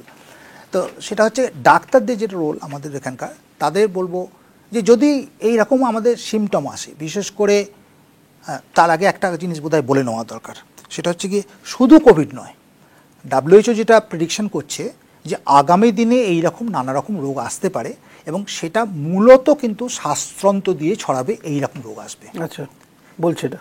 হ্যাঁ, WHO অলরেডি সেটা বলছে, এবং সেটা কারণও আছে, মানে কোভিড ছাড়া অন্য হ্যাঁ, একদম একদম যে কোনো মুহূর্তে যে কোনো এরকম ধরনের রোগ এমার্জ করতে পারে, এবং সেটা কিন্তু রেসপিরেটরি ট্র্যাক্ট দিয়ে হওয়ার সম্ভাবনা বেশি। এবং মানে তার এই যে তার যে গভীরতার জায়গাটা, সেটা কি এই লেভেলই হবে? মানে আমি কেউ জানে না, এর থেকেও বেশি হতে পারে, এর থেকে কমও হতে পারে, নোবডি নোজ। কারণ একদম যে জিনিসটা নেই, এখনো পর্যন্ত আসেইনি, আমি তার সম্বন্ধে কি বলতে মানে পারি? এটা তাহলে কোন জায়গা থেকে ওরা ইয়ে করছে? বলছি আপনাকে, কারণ সমস্ত কিছু আমাদের বুঝতে হবে। দেখুন, একটা ভাইরাসের মিউটেশন হচ্ছে, কখন কোন জায়গা থেকে কোন ভাইরাস, আমরা এভিয়ান ফ্লু নিয়ে অনেক শুনেছি, মানে এভিয়ান ফ্লু মানে যেটা পাখির মধ্যে যে জিনিসটা, যে ফ্লুটা হয়, আমাদের হিউম্যানের সাধারণত সেটা অ্যাটাক করে না। কিন্তু ধরুন হিউম্যানের একটা যদি ইনফ্লুয়েঞ্জা থাকে এই রকম সময়, সে হয়তো এরকম মুরগির যে এভিয়ান ফ্লু বা অন্য কোনো এরকম, তাদের যদি নিয়ে ধরুন এই এই এই যে ভ্যাকসিন মানে ইনফ্লুয়েঞ্জা ভাইরাস, ওদেরও একটা ইনফ্লুয়েঞ্জা ভাইরাস, আমাদের একটা ইনফ্লুয়েঞ্জা ভাইরাস, এবার এই দুটো ভাইরাস যদি মিক্সড হয়ে যায়, যে সময় আমার মধ্যে ইনফেকশন আছে, আমার ইনফ্লুয়েঞ্জা নর্মাল হিউম্যান ইনফ্লুয়েঞ্জা, সেই সময় যদি এরকম আসে, তখন কি হয়, এই ভেসেলের মধ্যে সবাই তো মাল্টিপ্লাই করছে, 6 মিনিটে ডবল হয় ভাইরাস। এই দ্রুত মাল্টিপ্লিকেশনে যখন দুজনেই একসঙ্গে মাল্টিপ্লাই করছে, ওর থেকে মিশে যেতে পারে। আচ্ছা, এই যে মিশে গেল, যে নতুন হাইব্রিড জিনিসটা তৈরি হলো, সেটা যে কী জিনিস হবে কেউ জানে না, তার কী ধর্ম হবে নোবডি নোজ। সুতরাং সেটা একটা সাংঘাতিক মারাত্মক জিনিস হতে পারে। আচ্ছা, সেই জন্যে আমরা খুব সতর্ক থাকতে হবে, এবং সে যে কবে কীভাবে হবে না। এখন একটা কথা বলি, আগেকার দিনে আমাদের ধরুন যে এপিডেমিকগুলো হতো, মূলত আগেকার দিনে, আজ থেকে 15-20 বছর আরও বেশি আগে, জলবাহিত, বেশিরভাগ সময় দেখবেন জলবাহিত। কেন না, আমরা সবাই এখানে ওখানে জল খেতাম, কোন জলে স্নান করতাম, কি করতাম। এখন সেটা কিন্তু আমাদের ওয়াটার হাইজিনটা সমস্ত মানুষের মধ্যে সচেতনতা এসে গেছে। আমরা মানে বোতলের জল তো কিনেই খাই, আপনি একদম খুব প্রত্যন্ত গ্রামের মধ্যেও গিয়ে দেখবেন তারা টিউবওয়েল ছাড়া খান না, ভালো ধোয়া গ্লাস ছাড়া খান না, যেটা কিন্তু আগে ছিল না। এই যে জিনিসটা চলে এসেছে সচেতনতা, সেই জন্য ওয়াটারবোর্ন ডিজিজ হবে, কিন্তু ট্রান্সমিট হবে, খুব ব্যাপকভাবে হবে, ছড়িয়ে যাবে হবে না, কারণ মানুষের বিহেভিয়ার তাকে প্রোটেকশন দিচ্ছে। কিন্তু সর্দি কাশি দিয়ে যেটা হয়, মানে আমাদের হাঁচি কাশির মধ্যে দিয়ে আপনি তো সেটা ছড়াবে, আর সব থেকে বেশি ছড়াতে পারে মানে এই হাঁচি কাশি দিয়ে। এখনো পর্যন্ত সব থেকে আজ পর্যন্ত পৃথিবীতে সব থেকে, এখন জানি না কোভিডের পর সেটা কী হবে, আমরা যা বইয়ে পড়েছিলাম বিউবনিক প্লেগ, মানে যেটা আমাদের নিউমোনিক প্লেগ, যেটা মানে হাঁচি কাশির মধ্যে প্লেগ রোগ আমরা হয়তো দেখিনি, কিন্তু যেটা হাঁচি কাশির মধ্যে দিয়ে ছড়ায় সেইটা হচ্ছে সব থেকে ইনফেকশাস ডিজিজ ছিল এককালে। যখন প্লেগে তো মহামারী প্রচুর হয়েছে, আমরা জানি, ইতিহাস পড়েছি, আর শরৎচন্দ্রের বই পড়ে থাকে। এবং সেইখানে একটা নিউমোনিক প্লেগ, মানে প্লেগের বিউবনিক প্লেগ হয়, যেখানে কামড়ে সেখান থেকে লিম্ফ নোড ফুলে একটা হয়, সেখান থেকে কিন্তু মানুষের ট্রান্সমিশন কম হয়, ইঁদুর থেকে হয়। কিন্তু যেটা ওই রেসপিরেটরি ট্র্যাক্ট দিয়ে মানুষ থেকে মানুষে হয়, তার থেকে ইনফেকশাস ডিজিজ পৃথিবীতে আর কিছু ছিল না। এখন রেসপিরেটরি জিনিসটাই তাই, হাঁচি কাশি, আমি ধরুন এখানে কথা বললাম, তো যদি আমার রোগ থাকে আমি বেরিয়ে যাব, আপনারা সবাই বেরিয়ে যাবেন, তারপরে 5 জন ঢুকবেন, তাদের কিন্তু এই রোগটা হয়ে যাবে, কারণ আমি এই বাতাসে যে ছেড়ে গেলাম এই কথা বলার মধ্যে দিয়ে, এটা কিন্তু বাতাসে ভেসে থাকবে অনেকক্ষণ। আমি ধরুন এই যে কথা বলতে বলতে এখানে হাতটা রাখলাম, ধরুন আমি এর আগে একটু নাকটা ঘুষেছি বা মুখে একটা আঙুল দিয়েছি, এবার আমার এই হাত থেকে এখানে যে ভাইরাস লেগে রইল, কিছুই বুঝতে পারছেন না। পরে একজন এসে এখানে হাত দিলেন এবং তিনি কোনোভাবে চোখটা কচলালেন, চোখ দিয়ে ঢুকে গেল। তো এই যে ট্রান্সমিশনটা, মানে রেসপিরেটরি ভাইরাস ট্রান্সমিশনটা হচ্ছে মারাত্মকভাবে প্রিকশন করা মুশকিল, সেই জন্য ট্রান্সমিশনটা খুব বেশি হয়। এবং আগামী দিনে সেই জন্য, আর ধরুন অন্যগুলো কি আছে, চামড়া থেকে চামড়ায়, হ্যাঁ ধরুন দাঁত চুলকুনি হাজা, চামড়া থেকে চামড়ায় কাজ, ওগুলো তো এপিডেমিক হবে না, এই দুটো থেকেই মূলত হতে পারে, এই দুটো থেকেই মূলত হতে পারে। আর যেগুলো হয় মশা থেকে, মাছি থেকে, হ্যান ত্যান, সেগুলো আমরা তো অনেকটা ভেক্টরবর্ন কন্ট্রোল করছি, এগুলো করছি, সেগুলো দিয়ে আমাদের সাংঘাতিক একটা প্যান্ডেমিক হয়ে যাবে, এপিডেমিক হয়ে যাবে চান্স কম। সেই জন্যে আমাদের সতর্ক থাকতে হবে, যে কোনো রেসপিরেটরি ইলনেস, বিশেষ করে বয়স্ক লোক যদি হয়, এটা একটা ব্যাপার। আর 2 নম্বর হচ্ছে সমস্ত রেসপিরেটরি ইলনেসের নজরদারি করতে হবে। আমাদের যেটা বলছি, ইনফ্লুয়েঞ্জা লাইক সিমটম যদি দেখি, সবাইকে আর পরীক্ষা করার দরকার নেই, কিন্তু যদি বয়স্ক ভালনারেবল হয় তাদের পরীক্ষা করতেই হবে, ভাইরাস প্যানেল দিয়ে কী ভাইরাস দেখে নিতে হবে। আর যদি মানে সম্ভব হয় তাহলে আমাদের সেন্ট্রাল সার্ভেলেন্স সিস্টেমে সবসময় নতুন নতুন কিছু ভাইরাস আসছে কি না, কমনলি কী ভাইরাস এখানে ঘুরে বেড়াচ্ছে, সেইটা কিন্তু আমাদের জানতে হবে। That is very very important, সেই নজরদারি রাখা, এটা একটা। আর একটা কথা বলবো, যে মানুষকে কী করতে হবে, এটা তো আমি ডাক্তারদের বললাম, WHO করছে বললাম, মানুষকে কী করতে হবে। দেখুন একটা জিনিস, আজকে জলের যে স্বাস্থ্যকর ব্যবস্থা আমরা নিয়েছি সব মানুষ আজকে, তাই জন্য আমি বলতেই পারি বুক ঠুকে যে ওয়াটারবোর্ন ডিজিজ হবে না সেরকমভাবে। রেসপিরেটরি এটিকেটটা যদি আমরা নিতে পারি, রেসপিরেটরি এটিকেট মানে কি, মানে দায়িত্বশীল ব্যবহার। আমি ফট করে এখানে থুতু ফেলে দিলাম যেতে যেতে, পান খেয়ে একটুখানি ফেলে দিলাম, দেখেছেন তো, মানে সেইগুলো আমাদের মানুষকে, সরকারকে কি করতে হবে, সরকার যদি পারে এগুলোকে ফাইন করুক, আলটিমেটলি এগুলোকে কিন্তু ফাইন ইম্পোজ করতে হবে, এটা স্বাস্থ্যের জন্য, মানুষের বাঁচার জন্য। That is number 1। নাম্বার 2 হচ্ছে মানুষকেও বলতে হবে, ভাই এটা করো না, এটা মানুষ যখন সচেতন হয়ে যাবে মানুষ করবে না। এবং হাঁচি কাশি যখন করবে, তার মধ্যে একটা হাঁচি কাশি একটা এটিকেট আছে। কি এটিকেট? ধরুন রুমাল দিয়ে আর কি, হ্যাঁ, এটা কিন্তু ধরুন রুমাল দিয়ে বা যা কিছু করুন না কেন ছড়িয়ে যায়, আপনাকে এইটা হচ্ছে দ্যাট ইজ ভেরি ইম্পর্টেন্ট। এই যে কোনোটা করলেন, করে এইভাবে আপনি হাঁচি কাশি দিলেন, তাহলে একদম এখানেতে ফোকাসড হয়ে থাকবে, আপনার কিন্তু অন্য জায়গায় যাবে না। আচ্ছা, তো that is the respiratory etiquette. এইগুলো একটা বিষয় আমি বলুন, যে গতবার কোভিডের সময় আমরা তো অনেক মাস্ক পরেছিলাম সেই সময়টা, কিন্তু সেটা আমাদের কতটা প্রোটেক্ট করেছিল, বা আগামী দিনে এই যে সামনে বলা হচ্ছে যে কোভিডের আবার নতুন একটা ওয়েভ, এক্ষেত্রে মাস্কের ব্যবহার কতটা হওয়া উচিত বা কতটা আমাদের প্রোটেক্ট করতে পারে? মাস্কের প্রোটেকশনের একটা ব্যাপার আছে, একটু মানে জাস্ট প্রথম কথা আমি এগুলো তো বলে দিলাম। মাস্কের ব্যাপার হচ্ছে গিয়ে, মাস্ক মানে অনেক সায়েন্টিফিক গবেষণা আছে যে প্রথম কথা, মাস্ক কার পরা উচিত খুব বেশি ইম্পর্টেন্ট, সেটা হচ্ছে যার রোগ হয়েছে তার কিন্তু মাস্ক পরাটা ভীষণ জরুরি, কারণ সে যাতে না ছড়ায়। কিন্তু এই রেসপন্সিবল দায়িত্বশীল বিহেভিয়ারটা করা দরকার আমাদের। সে তো মনে করবে আমার তো রোগ হয়েছে, কিছু ব্যাপার না, যার ছড়ছি, সেটা কিন্তু খুব ইম্পর্টেন্ট। কারণ তাতেই প্রোটেকশনটা অনেক বেশি হয়। এবং আর কাদের পড়া দরকার, যখন মানে আমি বলবো এখনকার পরিস্থিতিতে নর্মাল, সেখানে আমাদের যারা ওই বললাম বয়স্ক, যাদের ভালনারেবল, যাদের কোমরবিডিটি আছে, এই সমস্ত, এবং ইমিউনিটি কম্প্রোমাইজ যেমন ক্যান্সার আছে বা অন্য কোনো, তাদের কিন্তু মাস্ক পরা উচিত, বিশেষ করে ভিড়ের জায়গায় যাওয়ার সময়। ডাক্তারদের মাস্ক পরা উচিত, সিস্টারদের মাস্ক পরা উচিত যখন সে হাসপাতালে পেশেন্টের চিকিৎসা করছে, কারণ পেশেন্ট গাদা গাদা আসছে, কোন পেশেন্টের আছে আপনি জানেন না। সুতরাং এই সমস্ত জায়গায় আপনার সতর্ক থাকতে হবে। তা বলে আপনি অফিস যাচ্ছেন, আদালত যাচ্ছেন, ব্যাংকে যাচ্ছেন, তার জন্য আপনার মাস্ক পরতে হবে না এখনকার দিনে। আচ্ছা, এই মুহূর্তে যখন সেটা সরকার থেকে বলা হবে, যখন আরও একটু মানে কনসার্ন হবে আমরা, মানে প্রেভেলিং ভাইরাস খুব ভ্যাকসিন, এই ধরুন এবার ওমিক্রনে যদি এই যে ভ্যারিয়েন্ট আসছে, এই ভ্যারিয়েন্টে যদি খুব বেশি হয়, এবং এটাতেও কিন্তু খুব স্টিফ রাইজ করছে। আমি একটা তথ্য দিলে বোধহয় আপনারা বুঝতে পারবেন। এই মুহূর্তে ভারতবর্ষ সবে শুরু হয়েছে, কিছুদিন আগে থাকতে থাইল্যান্ডে শুরু হয়েছে। তো আমি এই 15 দিনের একটা 1 মাসের একটা ডেটা দেখছিলাম, 91,000 সারা পৃথিবীতে কেস, তার মধ্যে 70,000 মানে 69,000 সামথিং থাইল্যান্ডে।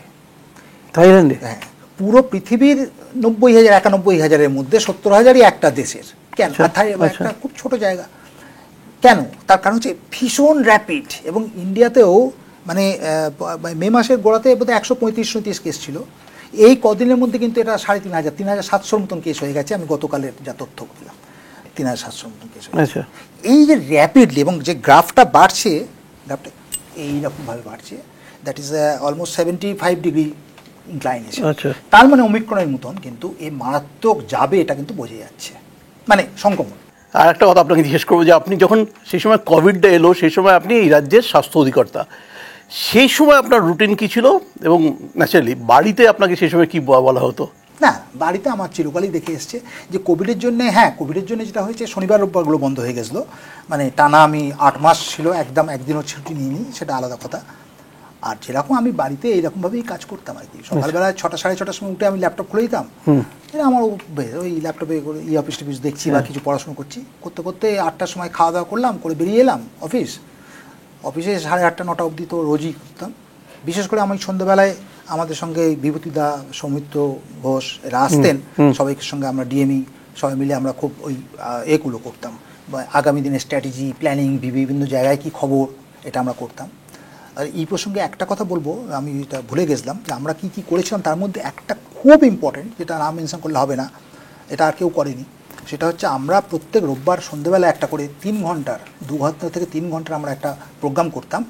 ওই এই গুগল চ্যাট, যেটা গুগল চ্যাট বলবো না, গুগল আমরা কি গুগল মিট করতাম।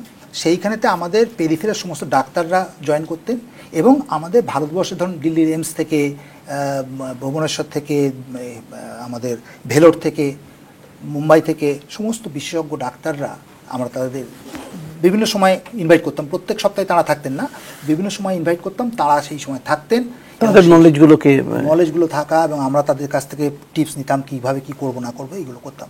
এবং সবথেকে বড় কথা, যে একদম পেরিফেরিতে গ্রাসরুট লেভেলে গ্রামে যে ডাক্তার বসে রয়েছে, সেও কিন্তু চিকিৎসার প্রোটোকলগুলো, তার যে প্রশ্নগুলো, সেগুলো কিন্তু আমাদের কাছ থেকে সরাসরি শুনতে পেত। এটা কিন্তু ভীষণ একটা ভালো সাড়া দিয়েছে, কনফিডেন্স বিল্ড করেছে। Thank you so much doctor Chakraborty, আপনি আজকে আমাদের এই অনুষ্ঠানে এলেন, এই পডকাস্টে এলেন। অ্যাকচুয়ালি সামনে একটা আবার হয়তো বড় যুদ্ধ, জানি না কি পরিস্থিতি হতে চলে সামনের দিনে। আশা করব, আমরা সবাই মিলে প্রার্থনা করব যে অতীতে আমাদের যে অভিজ্ঞতা হয়েছে, সেটা নিশ্চয়ই আর ভবিষ্যতে আর আসবে না, আমাদের সামনে ফিরে আসবে না। তবে আমি আপনার সঙ্গে কথা বলতেছিলাম একটাই কারণে, যে এই যে অভিজ্ঞতাটা আপনি আমাদের মধ্যে শেয়ার করলেন, সেটা আশা করি আগামী দিনে আমাদের সবাইকে উপকৃত করবে। আগামী দিনে আমরা সামনে যে কোভিড নিয়ে এই যে আলোচনা হচ্ছে, নাম্বারটা বাড়ছে, আমাদের প্রত্যেককে উদ্বিগ্ন করছে, সেটা নিয়ে আমরা কীভাবে মোকাবিলা করব, সে সম্পর্কে একটা আইডিয়া ডক্টর চক্রবর্তীর কাছ থেকে আমরা পেলাম। তিনি সেই সময়টায় রাজ্যের স্বাস্থ্য অধিকর্তা ছিলেন, না ছিলেন, ওনার অভিজ্ঞতার ভাণ্ডারটাও প্রচুর। আজকের এই যে আলোচনা আশা করি আপনাদের সবাইকে সমৃদ্ধ করবে, এবং এটা ভবিষ্যতে যে কোনো এই ধরনের সমস্যায় বা এই ধরনের এমার্জেন্সি যখন হবে, তখন আমরা সবাই মিলে একজোট থাকবো, এবং কি কি করা উচিত, কি কি করা উচিত নয়, সেগুলো সম্পর্কে একটা সম্যক ধারণা হবে। আপনাকে আবার থ্যাংক ইউ এখানে আসার জন্য। দেখা হবে, নমস্কার।